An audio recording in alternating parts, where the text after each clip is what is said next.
অজানা সংখ্যাকে ক ধরে গাণিতিক বাক্য লিখি এবং ক এর মান নির্ণয় করি। তাহলে অঙ্কটা কি ছিল? একটি সংখ্যার সঙ্গে 20 যোগ করলে যোগফল 160 হবে। তাহলে আমরা এটা করি। একটি সংখ্যার সঙ্গে 20 যোগ করলে অজানা সংখ্যাটাকে কি ধরতে বলা হয়েছে? তাহলে অজানা সংখ্যাটাকে আমরা ক ধরলাম। ক এর সাথে কত যোগ করতে বলা হয়েছে? 20 যোগ করলে যোগফল কত হবে? 160। তাহলে কিন্তু আমাদের প্রথম কন্ডিশন কমপ্লিট। অজানা সংখ্যাকে ক ধরে গাণিতিক বাক্য লিখি। গাণিতিক বাক্য লেখা হয়ে গেছে না? এখন ক এর মান নির্ণয় করতে বলছে। দেখো এখানে একটা কি দেওয়া আছে? সমান চিহ্ন। সমান চিহ্ন দেওয়া আছে না? তাহলে কি আমরা দ্বিতীয় লাইনে সমান ব্যবহার করতে পারবো? পারবো না। কি ব্যবহার করতে হবে? বা। তাহলে ক এর মান বের করি। ক সমান এখানে কত আছে? 160। এখানে কি চিহ্ন আছে? যোগ থাকে। এটা যদি সমানের ওই পারে যায় তাহলে কি হবে? বিয়োগ। বুঝতে পারছো? তাহলে যদি বিয়োগ করি কত থাকবে? 0 0। 2 আছে 6 হবে কত হলে? 4 হবে। আর এটাকে কি 1 থাকে? থাকে না। তাহলে অজানা সংখ্যা ক এর মান কত? 140। দেখো 2 এর 2 একটি সংখ্যাকে 7 দ্বারা ভাগ করলে ভাগফল 5 ও ভাগশেষ 4 হয়।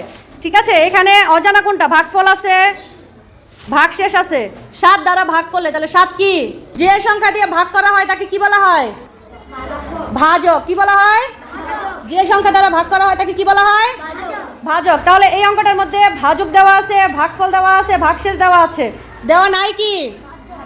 ভাজ্য দেওয়া নাই, ঠিক না? তাহলে অজানা সংখ্যাটার মান কি ধরতে হবে? ক। তাহলে ভাজ্য কত? ক। তাহলে এই অঙ্কটা আমরা সূত্র দিয়ে করব। কে করতে পারবা? কি দাসিন? আচ্ছা করো। সবাই দেখতেছো মনোযোগ দিয়ে? আমরা জানি ভাজ্য সমান কি? ভাজ্য সমান কি? তারপরে কি? গুণ ভাগফল। কি রে, আমরা কিছুই জানি না।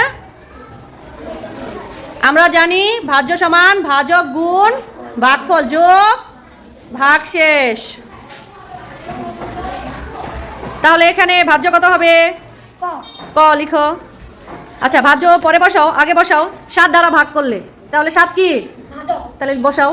হ্যাঁ, তারপরে হচ্ছে ভাগফল 5 আর ভাগশেষ 4। তাহলে দেওয়া নাই কি? ভাজ্য। তাহলে অজানা সংখ্যাটা কি?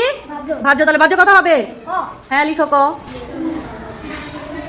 এখন কি করতে হবে? ক এর মান বের করতে হবে। হ্যাঁ, ক এর মান বের করো। প্রথমে কি করতে হবে? গুণ, তারপরে যোগ।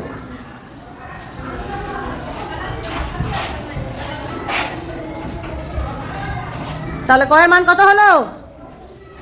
ক এর মান কত হলো? 39।